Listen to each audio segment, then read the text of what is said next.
Hi, I'm Wiley Jones with DOSS, and you're listening to the CPG GUYS podcast. Welcome to the CPG GUYS podcast. Your hosts, Sri Rajagopalan and Peter V.S. Bond, explore how brands and retailers engage consumers in an increasingly digitally driven world. And now, here are the CPG GUYS.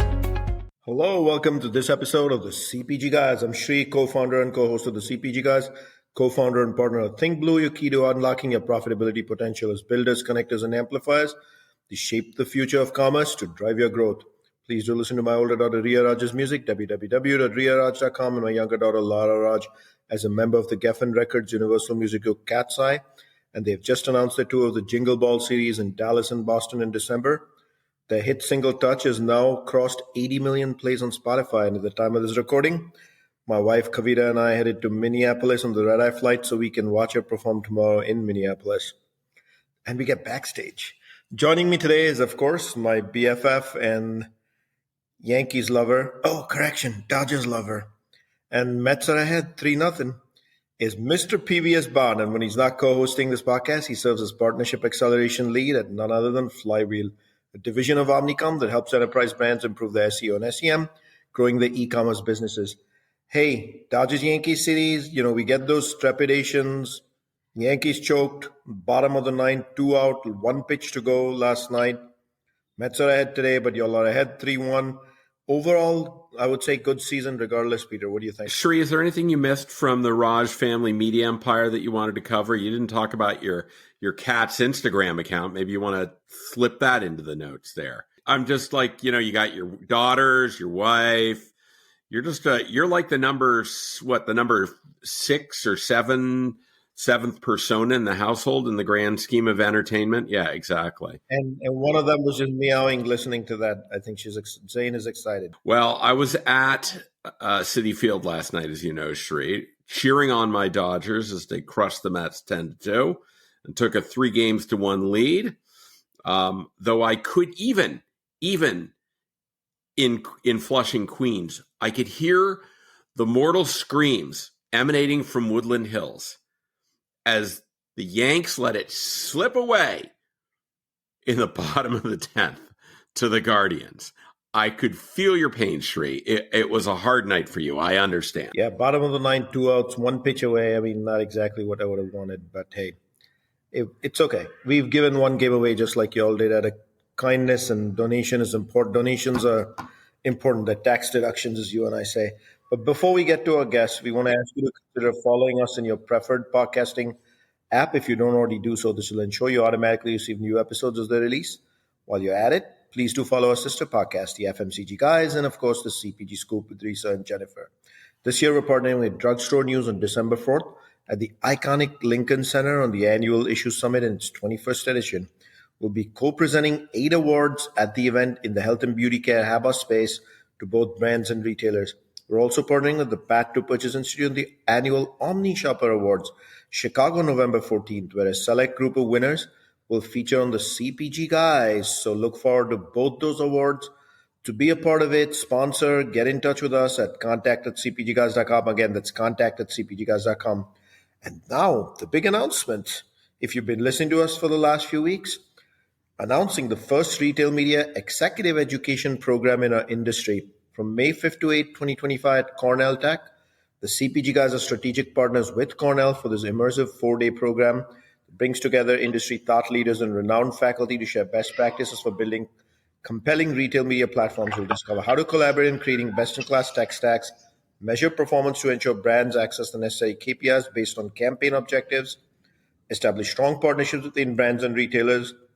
In addition, the program will cover optimizing brand strategies using AI-driven campaign design at scale to achieve marketing goals. Links to our podcast, Sistercast, social media profiles of my daughters, Ria and Laura, the wife's podcast, how to register for P2PI Live or DSN Issues Summit, or for more information on the Cornell Retail Media Program, simply refer to the digital liner notes of this episode. And now, the main event. Are you saying we got a lot of links in our digital liner notes and people should go there to find all these things you've been talking about? I think it's a little thesis on you can get a lot of education by going to the digital liner notes of our podcast week over week. Knowledge. Just get Knowledge. educated about our industry, man. 2 awards we're sponsoring, Peter. These are extra special, right? Yeah. For the first time, Pat to Purchase is actually partnering with us on giving these awards away. And then DSN has created the awards for the first time anchored by the CPG guys. So I'm hyper excited they chose us. They could have gone anywhere. But let's jump to today's discussion. It's actually a bold take on enterprise resource planning in general, not a topic we've covered in over 430 episodes of the CPG guys. So why ERP? All of you know there are a handful of ERPs out there and they've been around for 2+ decades. The challenge I've personally experienced with them is they have MVP and then minimum viable product, and then customizations required up the wazoo to make it work in any user environment, which typically you realize after you've started implementing. So we decided, why not take on this topic? Let's welcome Wiley Jones, co-founder of DOSS. Wiley, welcome to the CPG guys, man. How you doing? You a baseball fan? I actually am, but I'm a baseball fan by proxy. It's great to be here. But I was catching your banter on all the setup with the Dodgers, and my wife is a huge Dodgers fan, so now I'm a Dodgers fan because I grew up in a part of the country where we're split between either being Cardinals fans or being a Cubs or a Sox fan, and I wasn't really partial to any of them, so I was kind of like, all right, well, I now have a team by force. So it's a good year. Well, that's okay. In 1986, I was in my my junior year in college, and it was the year that the Mets played the Red Sox.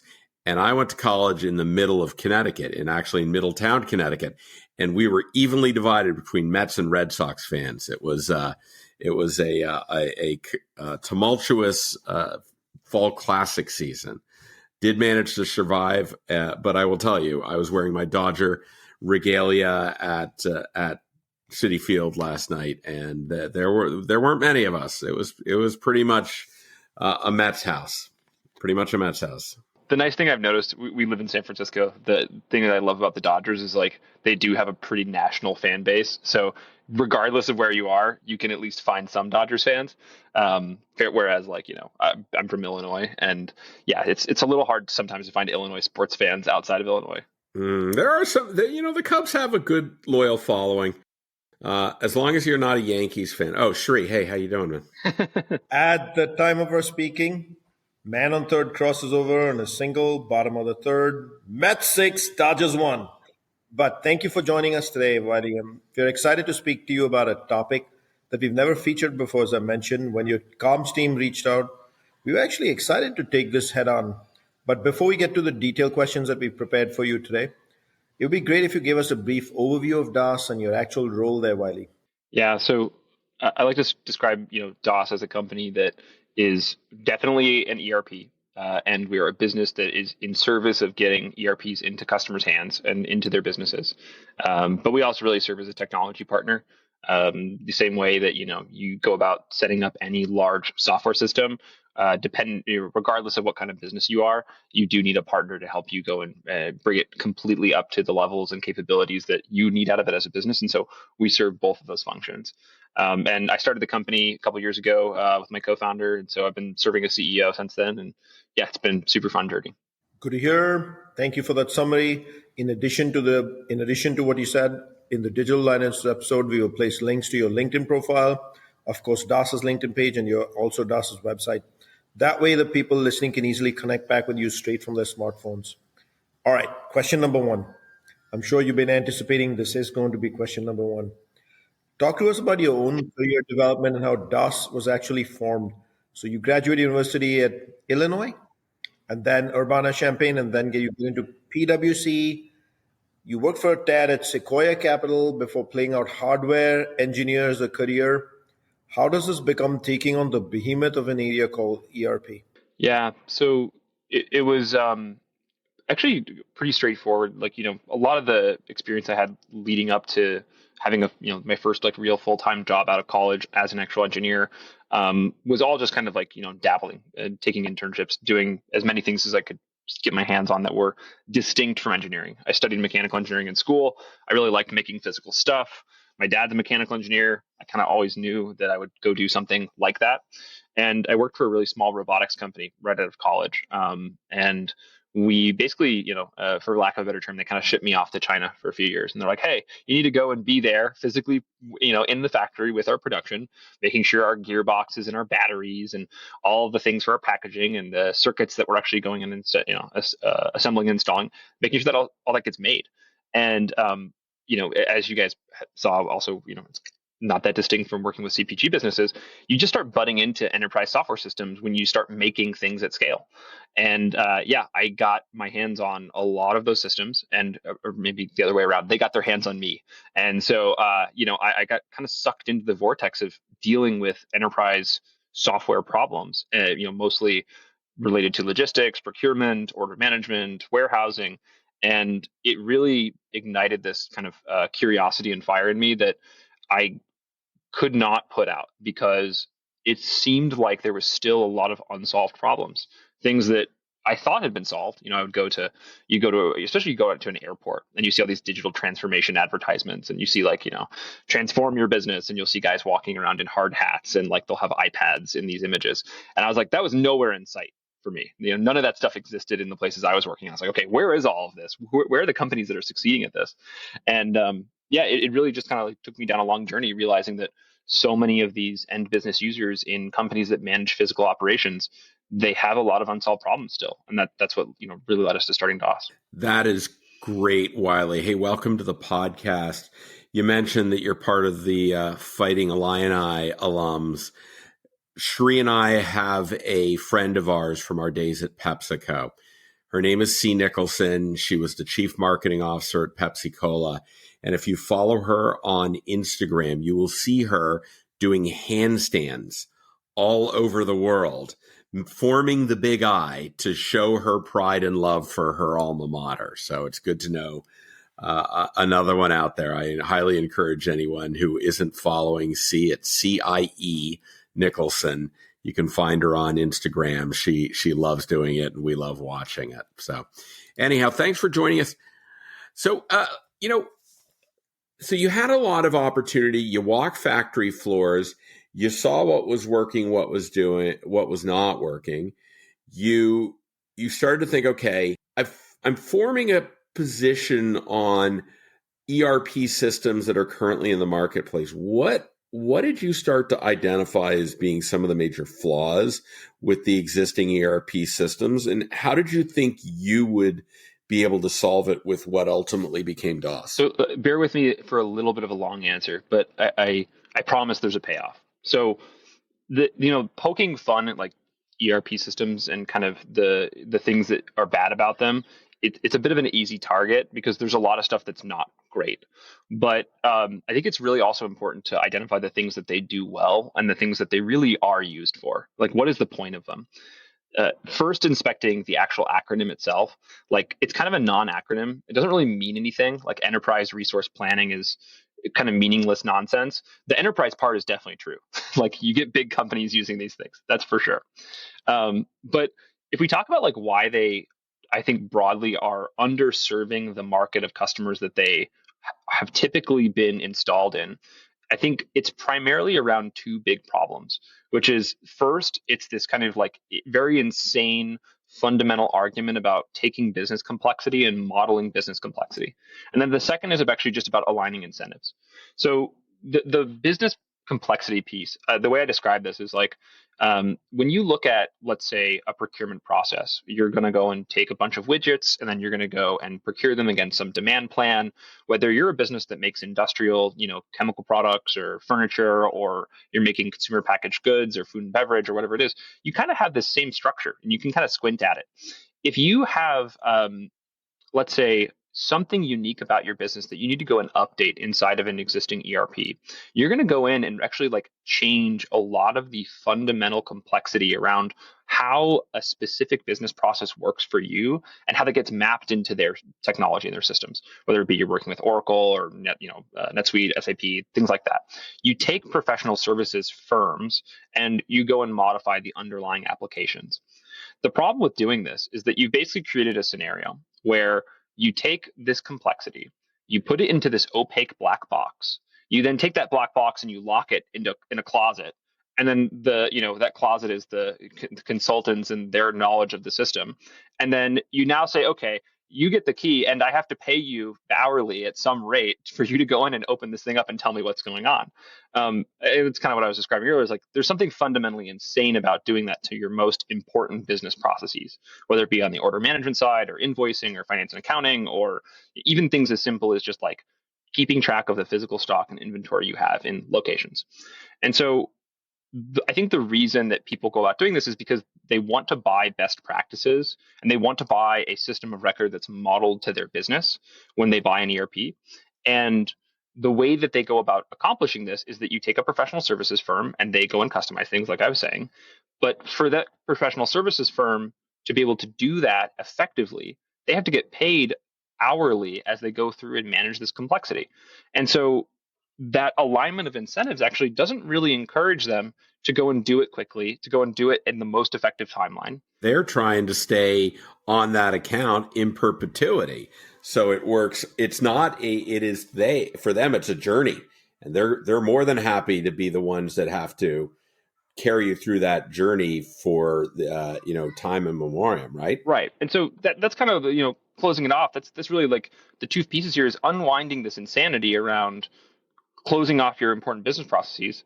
And then number two is aligning your incentives as the people who create the technology with the customers. Is they want this thing done fast. They don't want this thing to exist in perpetuity.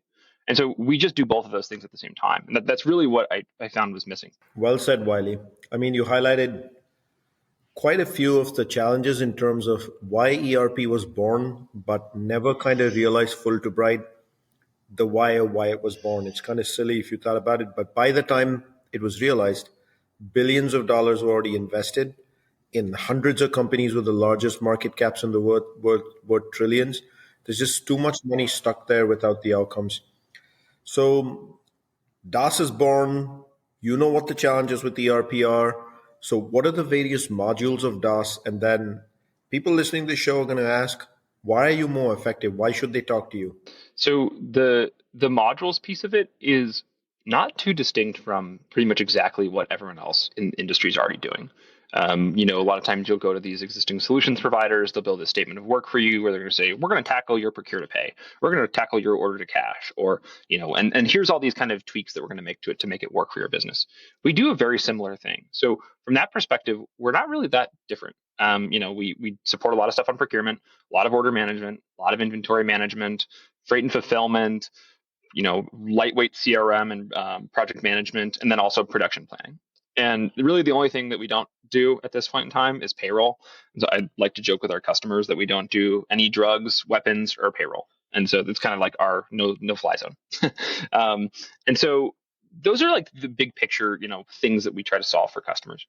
The way and, reason that people come to us versus going with a tried and true brand, like, kind of labeling and putting the concern out in the open. We're a young company. Why would someone want to go and work with a business like DOSS that is so young and unproven compared to, like you said, SAP's been around since 1973. Oracle, early 80s, late 70s, even NetSuite, founded in like 1998. They have many, many hundreds of thousands across all of them successful installations. The thing that we really deliver is that second piece I talked about earlier, which is the aligning of our incentives.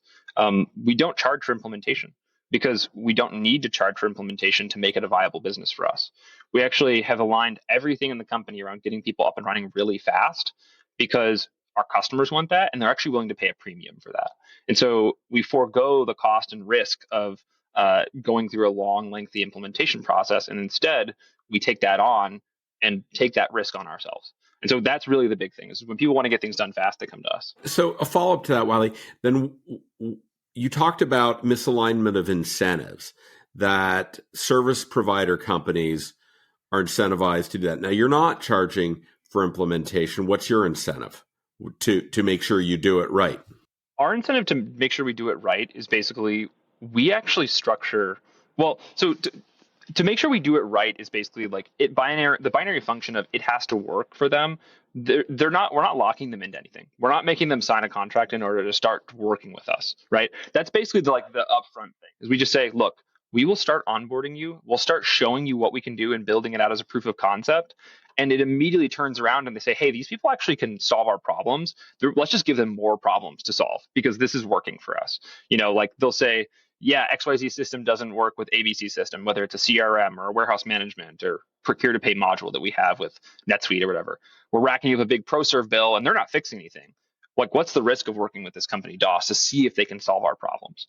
And then they just start, there's like, please take the wheel. They just start throwing more things at us. Just kind of usually where it goes. But it all comes back to that fact that we can just go really fast. And the quality bar of it has to be held because people aren't going to let you ship workflows that don't function for things that are business critical. One of the most important challenges that ERPs have created on budgets is, as large companies, large market cap companies started implementing them, they realized they had to customize a lot of things with the MVP that came up. And that was millions, if not billions, in the mix. Now that you know that, what are you doing about it? Yeah. The customization of it is like customization in all of these professional like service implemented software products is a really dirty word. Like they really don't like it. They like to be like, oh, it's configured, it's not customized. And I think that our perspective on this is that moving quickly and being able to create tooling and infrastructure to iterate on the data model and on these interconnections in the workflows is the thing that unlocks all of the magic. And the way we do this basically is we take someone's data model. And so if you look at, like, let's say an order to cash workflow, very common for many, many businesses where they're taking orders from a bunch of different places. They want to be able to process them, go and fulfill them based on some parameters, go and then invoice those customers. Based on what I just said, you don't really need to know too much about the idiosyncrasies of the business to get like 80 or 90% of it done. What you need to know that's really unique to those companies, and you go talk to the individual contributors that manage those processes, is for that final 10%. And what we've done is we've made it so that the 80% that comes out of the box is like already pre-built out. And then that final 10%, we designed to be able to modify in real time with them, as opposed to being like, all right, we're going to go and publish a new version of DOSS to your servers and it'll, you can go and test it out tomorrow. I literally am like on calls with customers being like, all right, I'm going to tweak this thing and now let's try it. Okay, that didn't work. I'm going to tweak this thing and now let's try it. And this is like during the demo with them, where we're walking through how things work. That's the fundamental distinction, is that closing that loop on iteration and making that as fast as humanly possible. It allows people to get to a point where something is functional orders of magnitude faster. And it allows this, again, like you described, the customization, the ceiling for that comes down dramatically. So what I hear you saying is your clients are submitting Zendesk tickets, and then a week later, a programmer calls them and says, I just implemented something. Please look at it. And then they have to file another ticket because it wasn't. You're actually there doing it in real time, letting them see the improvements as you're making them. And that's got to build a lot of trust and loyalty for your customers. It does. And the thing that enables all of this, frankly, is kind of back to the original points, was I actually didn't think any of this was possible to build a few years ago. I thought it was, kind of a pipe dream. And I saw a lot of work that was being done with the original GPT-2, OpenAI demo, where I saw someone write in English and get a SQL response back. And I was like, okay, this is it. This is how it works. We're going to be able to iterate way faster now, because you don't need to know precisely the exact syntax of how to get the thing done that you want to get done. Instead, you can point it towards objectives. And so a very simple example of this with our team is we do the initial data modeling for customers where we ingest a bunch of their data. We just be like, send us everything and we'll clean up all your master data, and we can do it in just a few hours. And normally this would take consulting firms like many months, but we have a system that basically just runs and it rips through all of their data and tries to identify the common data model. And it's all powered, as you'd imagine, by working with these large language models. And so applying this into any business, whether it's a furniture business or it's a beverage manufacturer, it kind of doesn't really need to know what it's dealing with. It's going to synthesize down the data models. But finding those pieces to be able to iterate faster and faster at every step in the implementation process, that's really where kind of the secret sauce is for us. Another area, we kind of address the customization element. Another area which, Wiley, I don't think you'll play in, but audience will want to know, is another deep frustration is the user experience side. This is the end user now, not so much tech platform side, right? Which we've already discussed. The UX of most ERPs is just, I don't know what word would come out of my mouth. So it would just, let's call it incredulous for lack of a better word. Do y'all address that at all? Yeah, we do.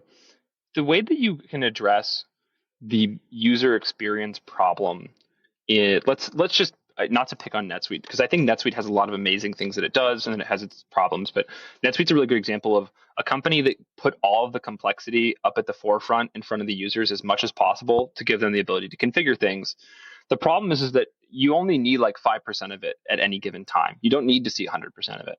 But because that 100% is there, you're now overloaded with this, complete maze of navigating your way towards the actual thing that you're trying to accomplish. And a good example with NetSuite is that if you look at the ribbon bar or any of those tools, there's like 200 different ways to exit the home screen into different places. And it's just too much for any one person to like truly understand. Our process of refining down the user experience on these tools is to only show complexity where you need to show it at the point at which actions are taken. And it's almost more of a philosophical process of trying to consolidate things into their most elegant form. I talk to a lot of people who also experience the same thing with EHRs, which are like the tools that doctors use. There's like, the same way that there's 10 different ways to create a purchase order in NetSuite, and there's 10 different ways to fill out patient data in, the EHR software. This is not a specific thing to ERPs that's a problem. It's a problem across all enterprise software. And it just comes with the fact that they take complexity and they just go, you know what, let's just ship a feature because customer A asked us for this thing and customer B needs it slightly differently. Just ship both of them and put them both in the product. The way we think about it is like, okay, how do we distill those down into their most common primitive and only ship the common primitive, which allows us to make this much more elegant and, use what I describe as more consumer-friendly design practices. Wow, that's actually quite phenomenal, Wiley. Between Shri and me, we have educational certification from probably 4 or 5 Ivy League schools and a couple of other renowned academic institutions. And when we have to go into an ERP and submit an invoice through a procurement system, the two of us start going buggy because it is a nightmare trying to figure out where you attach something, what we have to do, the process, because they've built out this fully functional system that has so many capabilities and bells and whistles that nothing really makes sense and we feel like we're lost in the storm. So it's nice to know that you're boiling it down to the basics. And if you need to add to it, you can. Go ahead, Shri. I'm not here to gripe, but another pet peeve is most of these ERP platforms are built in a silo by tech people who really didn't understand the workflows. That's why the UX is bad. This example you gave, they just don't understand how process of invoices work. And so while trying to over customize, they've overcompensated on the UX. Nothing is intuitive ever. Sorry, I don't want to get on a soapbox here, but I've got to imagine as potential clients become intrigued, the next question is, what are the effective savings involved when a company that can migrate from one of these big ERP behemoths to DOSS? And what is the migration experience like from a timing perspective? Certainly. That's a really good question because it's pretty much the number one thing I get asked from larger organizations is it's even hard to just wrap your head around like where the value can really plug in. The two areas that I like to highlight is basically when you see any role in a company where there's a number of these people that are all doing the exact same thing and it's routinely repeated, that is an opportunity for automation. Now, it's not an opportunity for automation from a human capital saving perspective where you would go and actually let people go and change change your workforce. What it does instead is it actually lets them do high leverage work. And so we see this pretty much in CPG world, especially. It's like, how many times do you have like people that are doing order processing on the wholesale side, or they're going across your different channels in which you do some form of demand recognition, and they're pulling it all together so they can build a composite for a forecast. And then they can't do it in real time because it's too time consuming. And then they can't go and automatically replace and put new orders in for inventory because it's too time consuming to check that every day. Anytime you're saying, hey, this thing is too time consuming because I'm having to do a bunch of mechanical things, you're not just looking at like the dollar value bottom line saving. What you're looking at is taking human capital and reallocating it towards revenue generating activities, because humans should not be processing orders. Machines should be processing orders, because it doesn't take a human's judgment to do it, or it shouldn't. And that's where we really like to plug in, is when big organizations, see we have a whatever XYZ specialist who takes in orders or processes accounts payable or whatever those things are. Immediate, light bulb should go off in your head. It's like, hey, there's an opportunity for us to really consolidate this and better use these people in our organization. So, any questions about that before I jump onto like exactly the migration piece? Because that's also, I think, a super interesting topic. Yeah, keep going, Wiley. This is great. Go ahead. Let's hear the migration piece. Okay, cool. Yeah. Sorry. So no. So on the migration side, migrations are really interesting because you're kind of doing this thing where you're taking this freight train of this business and you're basically going and like looking ahead and figuring out where the best place to basically build a new track is, and then almost derail this train and completely reorient it in a completely different direction. And so you have to be really conscious about that from a change management perspective. I find that pretty much all like really hard problems when we do migrations are about people. They're not really about data. They're not really about operations or processes. It's just about people. But the technical aspects of actually working with a business in getting their data moved over, like my guess is ballpark today, we're probably about 10 to 100 times faster than like a normal traditional provider. One of the installations we did recently, we actually now have started benchmarking the actual number of hours it takes us of work per install.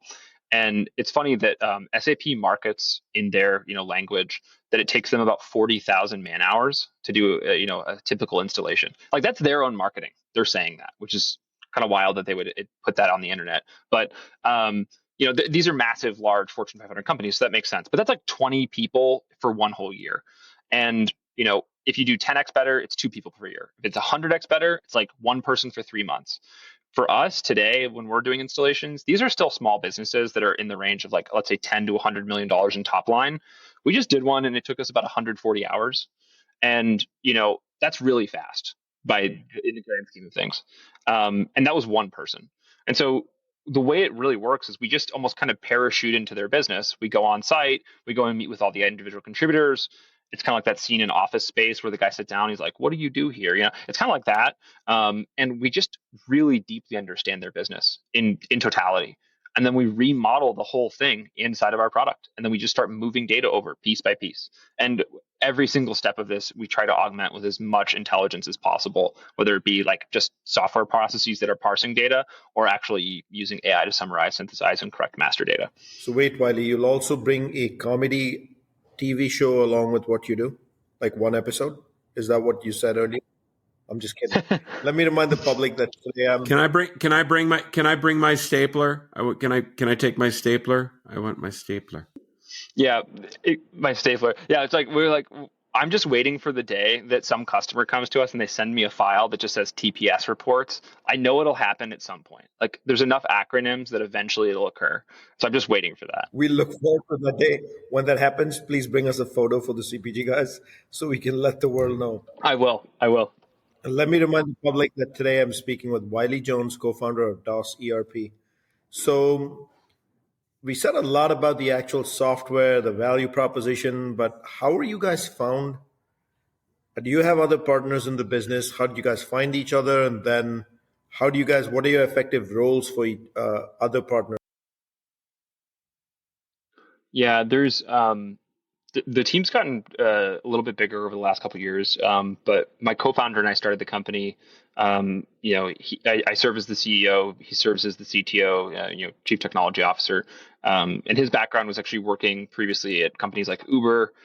He worked a lot in the world of what I would describe as like data center software. And I'm talking like very large software installations with massive businesses. And he saw almost the exact same things that I was seeing, but he was seeing them from the perspective of a software engineer. And, the problems that these large organizations have when it comes to orchestrating and managing large amounts of business data. And really us two kind of putting our heads together on this realized these are all the same problems. It's a problem with the system of record. It's a problem with the ability to take, end business user value and drive toward it really fast, not in the language of software engineers, but in the language of the end business user. And so that's really where, the two of us, I think, have really found our kind of the synthesis in our minds. And the rest of the team, it's very evenly spread out around, more engineering team members helping us build our core platform. We have sales team members today who are helping us go out and spending lots of time in conferences. CPG conferences are also the most fun by far. We went to like some industrials ones and furniture and all those other things, but the CPG folks are definitely the most fun. So, that's kind of where it's at in the state of the business today. But it's we also are all based in San Francisco. Our team all works in office together, which is really fun. Sri and I absolutely agree that CPG conferences are the most fun. Take it from the CPG guys. But why don't the three of us together go to like a toy conference? Crayola conference. I'm trying to think. There are some wild ones that we've looked at going to, where like there's one that's this we have a customer who works in the world of abrasives, which is like like angle grinders and stuff like that. And it's like there's this whole society of people who are really into abrasives, and they the same way that there's the CPG conferences. And I was like, yeah, it wouldn't be as fun to taste test their products, would it? It's like, well, probably not. Yeah, I don't know if I'd necessarily want to go to an adhesive conference. Yeah, that's right. Don't want to get too sticky. That's okay for me. I'll stay away from that. So then, Wiley, I want to get a sense for what your objective is in terms of what it's like for a customer to work with DOSS over time, like starting with the planned implementation. How do you see your long-term interaction?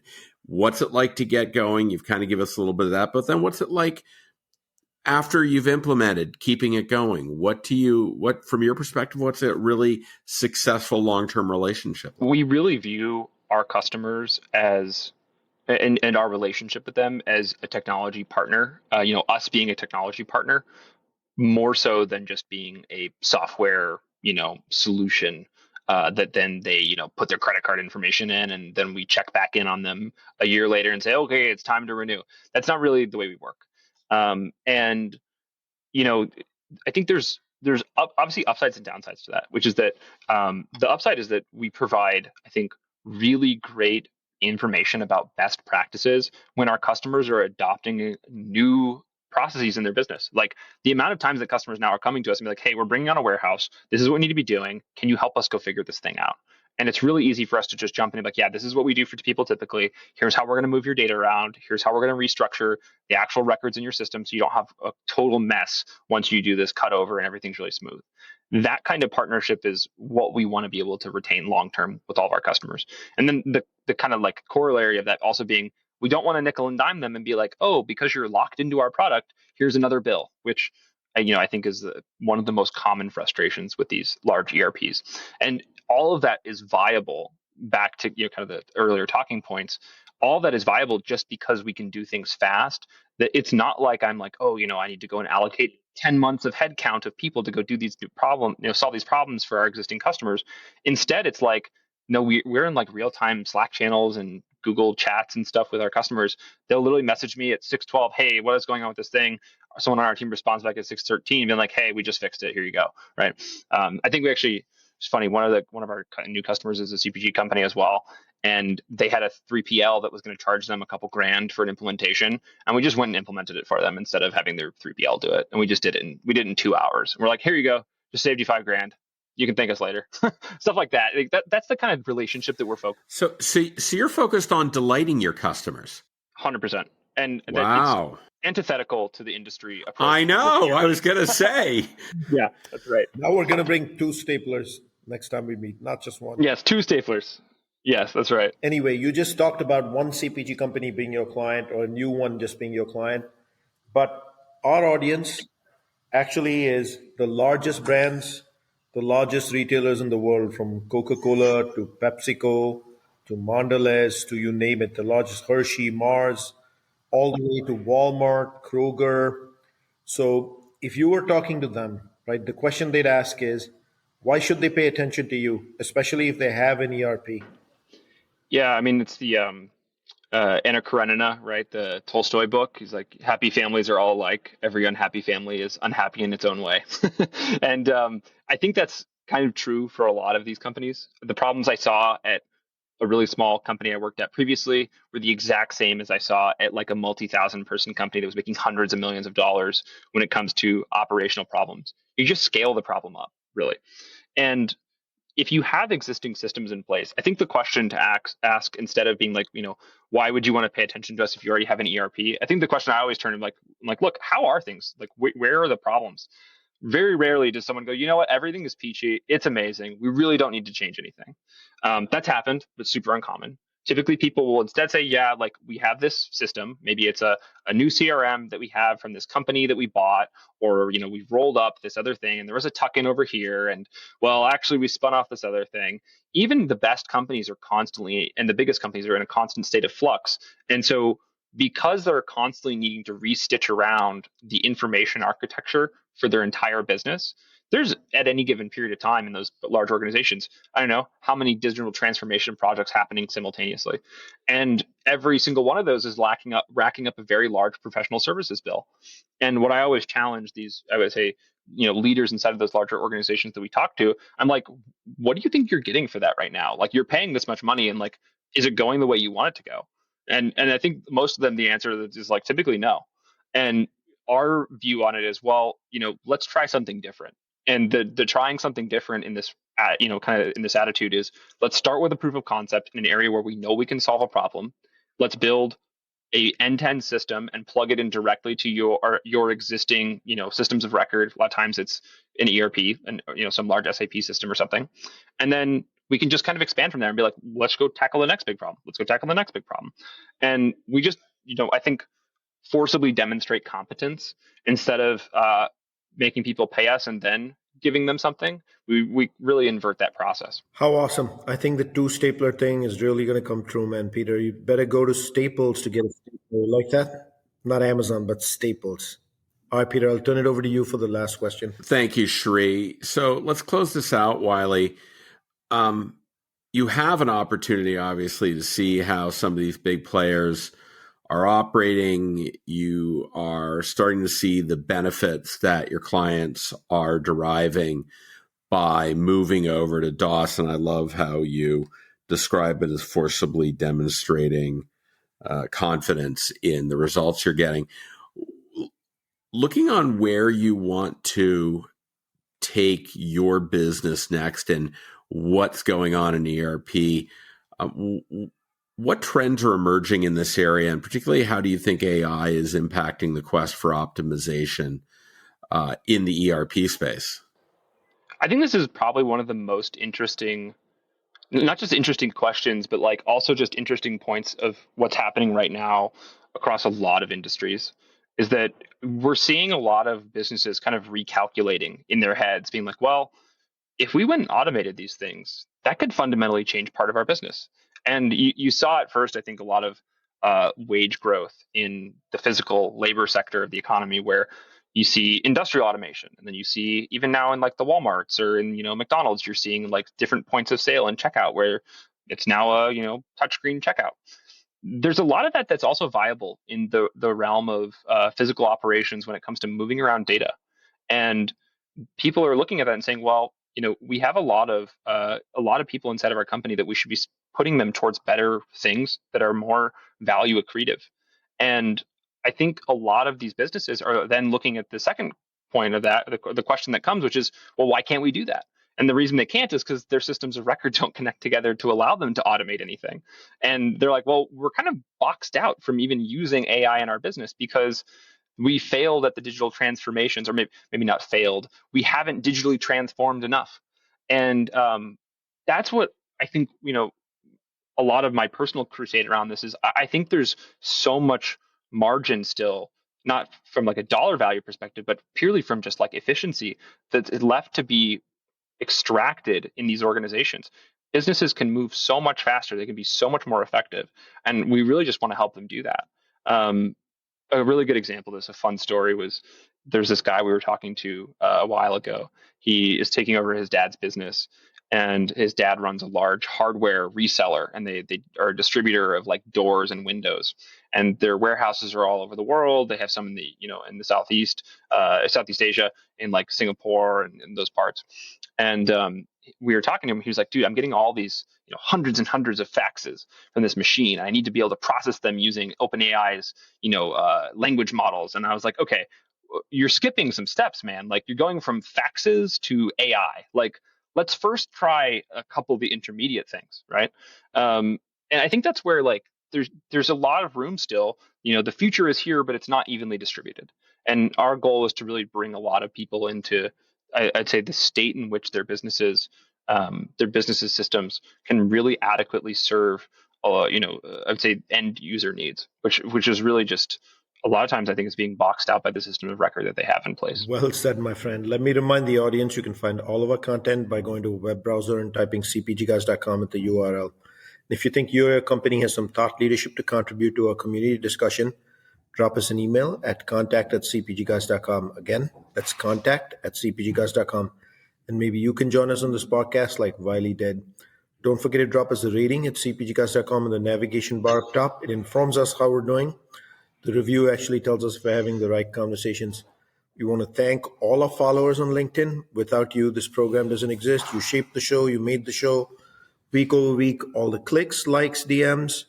Thank you, thank you, thank you, thank you, thank you. Wiley, thank you for joining us today. Thanks, guys. It was a blast being on. Mr. Bond, what a fun topic. ERPs. I know you and I took out some personal pet peeves over there, but what's the summary, man?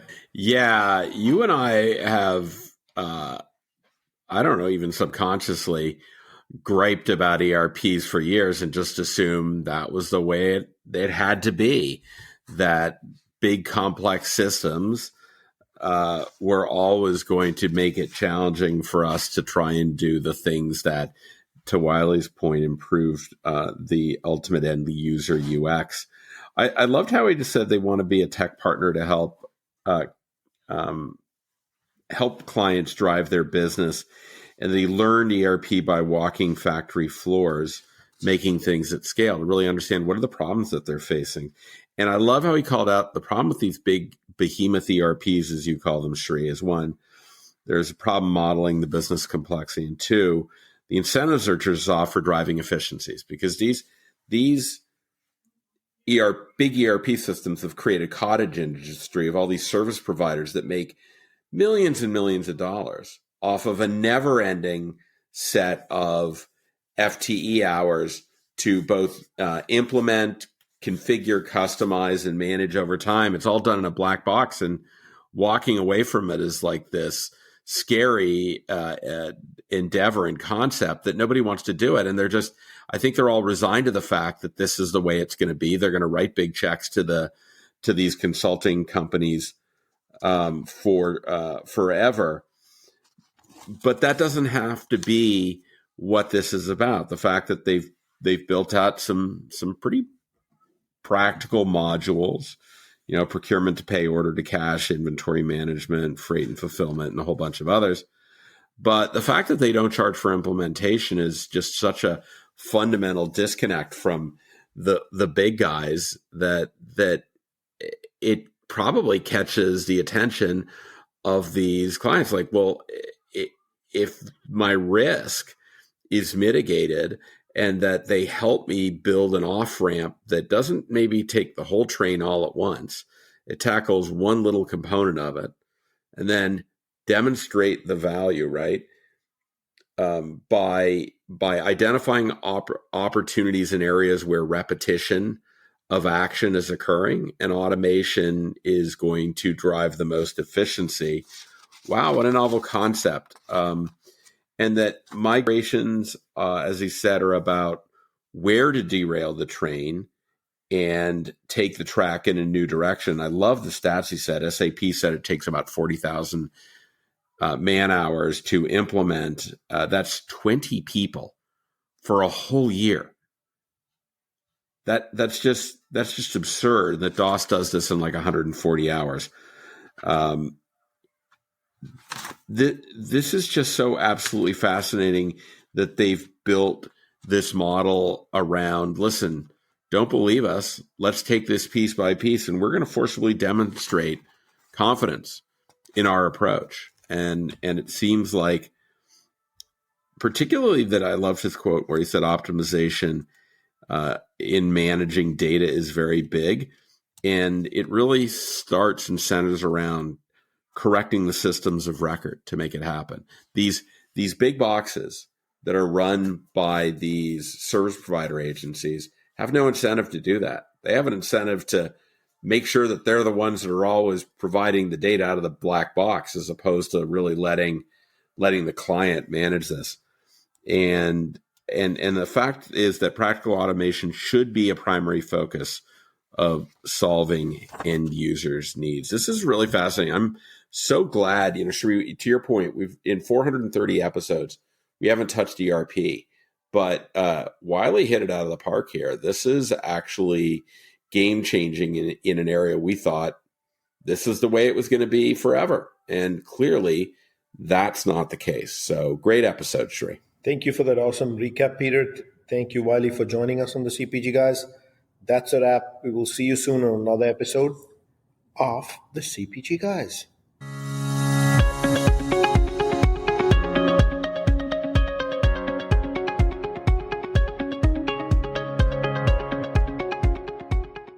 The content in this podcast episode is provided for general informational purposes only. By listening to our episode, you understand that no information contained in this episode should be construed as advice from CPG GUYS LLC or the individual author, hosts, or guests, nor is it intended to be a substitute for research on any subject matter. Reference to any specific product or entity does not constitute an endorsement or recommendation by CPG GUYS LLC. The views expressed by guests are their own, and their appearance on the program does not imply an endorsement of them or any entity they represent. The views expressed by CPG GUYS LLC do not represent the views of their employers or the entity they represent. CPG GUYS LLC expressly disclaims any and all liability or responsibility for any direct, indirect, incidental, special, consequential, or other damages arising out of any individual's use of, reference to, or inability to use this podcast or the information we present in this podcast.